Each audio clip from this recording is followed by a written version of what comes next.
सुस्वागतम. लग्नाची बेडी मालिकेच्या आजच्या भागामध्ये आपण पाहणार आहोत की विनू आता पायरीवरूनच मधूला ओरडून सांगत असतो की मम्मा आजीकडून फोन घे, नाही तर ती सावीचा नंबर डिलीट करील. इकडे काकू राणीला सांगते की मला विनू आणि सावीमध्ये कोणत्याही प्रकारचं रिलेशनशिप नकोय, तेव्हा ताबडतोब तो नंबर मोबाईलमधून डिलीट कर राणी.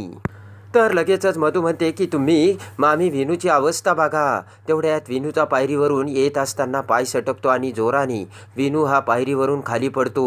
तर राघव तेवढ्यात दरवाजात तिथे आलेला असतो आणि विनू खाली पडलेला बघून मधू आणि राघवला मोठा धक्का बसतो. तर विनू असे ओरडत पळतच राघव हा विनूकडे येतो आणि विनूला धरतो. पटकन राघव हा वेणूला उचलून सोफ्यावर आणतो आणि म्हणतो की बाळा, तुला काही होणार नाही, तू काळजी करू नकोस. सर्वांनी आता वेणूकडे धाव घेतलेली असते. त्यानंतर राघव हा वेणूच्या पायाचा बेल्ट काढतो. तर वेणू म्हणतो की बाबा, मला फार त्रास होतोय आणि फार दुखतंय. तेव्हा वेणूला फार त्रास होत असतो. ते बघून ऋतुजा म्हणते की ही सिंधू घरात आली आणि या घरावर संकटामागून संकट आली. या सावीचा सुद्धा पायगुण असाच असणार. ऋतुजा म्हणते की वहिनी, हे आता खूप मोठे संकेत आहेत. आपल्या आयुष्यात संकटामागून संकट येणार आहेत. राजश्री म्हणते की अगं ऋतुजा, तू शांत बस, काय बोलतेस तू हे. तर काकू म्हणते की काय चुकीचं बोलते ती. तेव्हा काकू म्हणते की सिंधू ही अपशकुनी होती आणि तिची मुलगी ही सुद्धा अपशकुनीच आहे. तेव्हा रागाने राघव हा काकूकडे बघू लागतो. तेव्हा राजेश्री म्हणते की अहो, ती लहान मुलगी आहे, तिच्याबद्दल एवढं वाईट का बोलताय तुम्ही. विनू म्हणतो की आजी, सावी खूप चांगली मुलगी आहे. तेव्हा राघव म्हणतो की विनूची अवस्था बघा आणि तुम्ही काय बडबडताय. काकू म्हणते की आता सिंधूमुळे आपल्या घरावरती खूप काही संकट आली. पुन्हा सिंधूचं या घरात मला पाऊलही नकोय. तर राघव म्हणतो की यात आता हिचा काही संबंध नाहीये. राघव म्हणतो की विनूच्या पायाची दुखापत जास्त महत्त्वाची आहे आत्ता. आणि मधूला म्हणतो की मला सांग, विनू कसा पडला. तेव्हा मधू म्हणते की त्याच्या मोबाईलमधील सावीचा नंबर मामी डिलीट करीत होत्या, त्यावेळेस तो खाली येत असताना पडला. तेव्हा रागाने राघव हा काकूकडे बघतो. तेव्हा राघव म्हणतो की हे सर्व करण्याची काय गरज होती. तर काकू म्हणते की मी काहीही केलं नाही आणि मी जे केलं त्यात मला काही चुकीचं सुद्धा वाटत नाही राघव. तेव्हा राघव म्हणतो की विनूबद्दल तुम्हाला जे काही करायचं होतं ना, त्याबद्दल मला किंवा मधूला अगोदर सांगायला हवं होतं आणि मी तुम्हाला अगोदरच सर्वांना हे सांगितलंय. राघव म्हणतो की विनूबद्दल कोणीही परस्पर निर्णय घेणार नाही असे मी तुम्हा सर्वांना सांगतो. इकडे आता दुसऱ्या दिवशी सकाळी सावीसाठी सिंधू ही नाश्ता घेऊन येते आणि सावीला हाका मारू लागते, पण सावी कुठेच नसते. तेवढ्यात सिंधू कॉटवरचा तिचा मोबाईल बघते आणि त्यामध्ये विनूला फोन सावीने केल्याचे सिंधूला समजते. तर सावीने सिंधूला सांगितलेले असते की मी ह्याच इन्स्पेक्टरच्या ड्रेसमध्ये बाहेर जाणार आणि मग मी ते सर्वांना आवडेल. तेव्हा लगेचच आता सावी ही विनूकडे गेली की काय अशी भीती सिंधूला वाटते. इकडे सावी आता इन्स्पेक्टरचा ड्रेस घालून दहिगाव बस स्थानकावर आलेली असते. सावी विचार करते की आता बस इथेच थांबणार. तर लगेचच सावी विचार करते की पण मी जर पुण्याला गेले तर तेथून आता वेणूचं घर कसे शोधू. तेव्हा लगेचच सावी म्हणते की आयडिया, तेथील पोलीस स्टेशनमध्ये मी जाईल आणि त्या पोलीस स्टेशनमध्ये जाऊन मी तिथे विचारील की डॉक्टरीन काकू कुठे राहतात ते. सावी म्हणते की पण माझी आई तोपर्यंत खूप काळजी करेल. तर लगेचच सावी म्हणते की मी वेणूच्या घरी गेल्यानंतर मग आईला फोन करेल. तेवढ्यात पाठीमागून बाईकवर एक माणूस तेथे आलेला असतो आणि तो एकट्या सावीला बघतो. तेवढ्यात तो माणूस सावी शेजारी येत म्हणतो की तुझ्याबरोबर कोण आहे आणि तू एवढीशी पोर कुठे चालली. तेव्हा सावी म्हणते की माझ्यासोबत कोणीच नाहीये. तेव्हा सावी म्हणते की आई तर माझी घरीच आहे आणि बाबा नाहीये. तेव्हा लगेचच तो माणूस खुश होतो आणि म्हणतो की एकटं बाहेर पडणं बाळ असं सुरक्षित नाहीये. तो माणूस म्हणतो की तू अशी एकटी बाहेर पडली, तुझ्या आईला माहीत आहे का. तर सावी म्हणते नाही ना.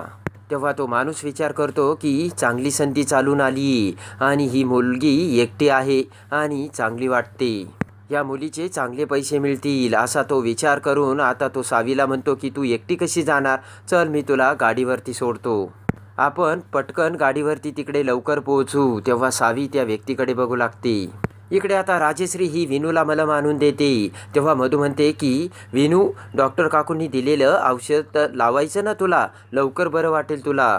तर आता काकू लगेचच तो मलम घेत म्हणते की सिंधूचा मलमसुद्धा मला या घरात नको आहे. तेव्हा राघव म्हणतो की काकू तुझ्या इगोपेक्षा मला विनू जास्त महत्त्वाचा आहे, दे तो मलम इकडे, असे म्हणत राघव काकूकडून मलम घेतो. त्यानंतर राघव तो मलम विनूच्या पायाला लावतो. तर काकू म्हणते की हा सर्व प्रकार आहे ना तो फक्त सिंधूमुळे घडतोय आणि राघव तू माझ्या एका प्रश्नाचं उत्तर दे. काकू म्हणते की सिंधू आणि तिच्या मुलीने या घरात यावं असं तुला वाटतंय का राघव. तेव्हा रागाने राघव हा काकूकडे बघतो. इकडे आता सिंधू लगेचच मंगेशला फोन लावते आणि लगेचच मंगेश म्हणतो की अगं तुझा आवाज एवढा बारीक का येतो, काय झालं तुझ्या आवाजाला. तेव्हा सिंधू हळू आवाजात रडतच म्हणते की सावी सापडत नाहीये. मंगेश म्हणतो की सापडत नाही म्हणजे. तर सिंधू म्हणते की ती घरात नाहीये, मी सर्वत्र तिला शोधलंय. तर सिंधू म्हणते की तू लगेच ये मंगेश, मला खूप टेन्शन आलंय, ती मुलगी काहीही करू शकते आणि कुठेही जाऊ शकते. तेव्हा मंगेश सिंधूला समजावतो. इकडे आता तो माणूस हा सावीला म्हणतो की चल बस आपल्या गाडीवरती, मी तुला जिथे पाहिजे असेल ना तिथे सोडतो. तेव्हा सावी म्हणते की गाडीवरती पुण्याला जाणार का. तर तो माणूस म्हणतो हो, आणि तुला माहीत आहे का पुणे कुठं आहे. तर ती सावी म्हणते नाही. तेव्हा तो माणूस म्हणतो की अगं ह्या इथे जवळच आहे, बस तू गाडीवर. तेव्हा तो माणूस लगेचच सावीला चॉकलेटचे आमिष दाखवतो. तर सावी म्हणते की नको, माझ्या आईने सांगितलं अनोळखी माणसाकडून काहीच घ्यायचं नाही. तेव्हा सावी म्हणते की मी तुमच्याबरोबर नाही येणार, लहान आहे म्हणून काय मी तुम्हाला मूर्ख वाटले का. तर सावी म्हणते की तुम्ही आता इथून पटकन जा. तर तो माणूस म्हणतो की नाही गेलो तर काय करशील. तर सावी म्हणते मी लगेचच पोलिसांना फोन लावते, थांबाच. तेव्हा तो माणूस घाबरतो आणि लगेचच हेल्मेट घालून घाबरून तो माणूस तेथून निघून जातो. तेवढ्यात दुसरा एक व्यक्ती तिथे येतो. तर सावी म्हणते की मी कुणालाच घाबरत नाही. टोपीला हात लावत सावी म्हणते की यांना माहीत नाही मी इन्स्पेक्टर सावी सावंत आहे. इकडे काकू आता राणीला सांगते की सिंधू आणि तिच्या मुलीचं नाव या घरात कुणी आणि कधीही घ्यायचं नाहीये. राघव काकूला म्हणतो की अगं विनू लहान आहे, त्याला काही गोष्टी कळत नाही, तेव्हा आपण नको का समजून घ्यायला. काकू म्हणते की माझ्या घरात मी जसं म्हणेल ना तसंच सगळ्यांनी वागलं पाहिजे. तेव्हा राघव म्हणतो की काकू असं कसं बोलू शकतेस तू. तेव्हा राघव म्हणतो की बस झालं काकू, आता माझ्या मुलाला त्रास झालेला मला अजिबात चालणार नाही. काकू म्हणते की तुला काय म्हणायचंय राघव, मी तुझी कुणीच लागत नाही का, आणि आजपर्यंत मी तुझे सगळे लाड पुरवलेत राघव. काकू म्हणते की मला स्वप्नात देखील वाटलं नव्हतं तू माझ्याशी असं वागशील आणि बोलशील. तेव्हा लगेचच काकू म्हणते की यापुढे राघव आता तुझी मनमानी मी सहन करणार नाही. तर राजेश्री म्हणते अहो त्याने काय मनमानी केली. काकू म्हणते की राघव सिंधूला लग्न करून या घरात घेऊन आला, त्यावेळेस तो माझ्याशी भांडला होता. तेव्हा सिंधूला लग्न करून दरवाजात घेऊन येताच राघव कसा ही सिंधू सावंत आप्पांची मुलगी असल्याचे त्याने काकूला ठणकावून सांगितल्याचे लगेचच काकूला आणि राघवला आठवते.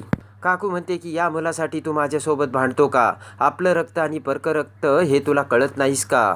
तर राघव म्हणतो की नाती फक्त रक्ताचीच नसतात, काही नाती मानाची असतात आणि विनू हा आणि माझं हेच नातं आहे आणि तो माझा मुलगा आहे, असे आता राघव काकूला ठणकावून सांगतो. राघव म्हणतो की आत्तापर्यंत मी तुझ्याशी काहीच वाईट बोललेलो नाहीये, पण आता असं बोलून तू तुझं लिमिट क्रॉस करतेस काकू. तर आता इकडे सावी ही बस स्थानकावरती पुण्याची बस येण्याची वाट बघत असते. तेवढ्या तिकडून रस्त्यावरती सिंधू ही सावी सावी असे ओरडत सावीला शोधत येत असते. इकडे आता सिंधू सगळे रस्ते ही सावीसाठी पालथे घालत असते आणि सावी सावी असे म्हणत सावीला शोधत असते. तर सावी तिकडे बसची वाट बघत बस स्थानकावर थांबलेली असते. तेवढ्यात बस स्थानकावर येत सिंधूला सावी दिसते आणि पळतच सिंधू सावीकडे येत सावीला मिठी मारते. तेव्हा सावी म्हणते की आई तू इथे कशी आलीस. तर सिंधू म्हणते की तुला शोधत शोधत आले मी. तर सिंधू म्हणते की सावी तू कुठे चालली होतीस. तेव्हा सावी म्हणते की मी पुण्याला विनूच्या घरी चालले होते. तेव्हा सिंधू म्हणते की असं मला न सांगता कशी चालली होतीस तू. सिंधू म्हणते की या सगळ्यामध्ये जर तुला काही झालं असतं तर. तेव्हा सावी म्हणते की अगं तू मला आणि विनूला भेटूच देत नव्हती. तेव्हा सिंधू म्हणते की सावी मी तुला एक गोष्ट सांगते, ते तू शांतपणे ऐक. आयुष्यात अनेक माणसं येतात आणि जातात, पण जसं का आपण त्या माणसांना त्यांच्या येण्याने स्वीकारतो ना, तसं आपण त्यांच्या जाण्याने सुद्धा त्यांचं जाणं आपण स्वीकारलं पाहिजे. सिंधू म्हणते की अगं सावी माझं तुझ्यावर खूप प्रेम आहे, तू सोडून दुसरं कोण आहे माझं. सावी म्हणते की अगोदर माझे बाबा मला सोडून गेले आणि नंतर विनू आणि पोलीस काका, तेव्हा मला असं वाटतंय की माझ्यावर कोणी प्रेमच करत नाही. तर सिंधू म्हणते की मी तुला सोडून गेले काय, आपल्याला कधी कधी कळत नाही, तेव्हा आपण मोठ्यांचं ऐकायचं, असे सिंधू आता सावीला समजावते. तेव्हा लगेच सावी म्हणते की आई मी तुला सोडून इथे यायला नको होतं आणि आता मी तुला सोडून कुठेही जाणार नाही, असे आता सावी सिंधूला प्रॉमिस देते.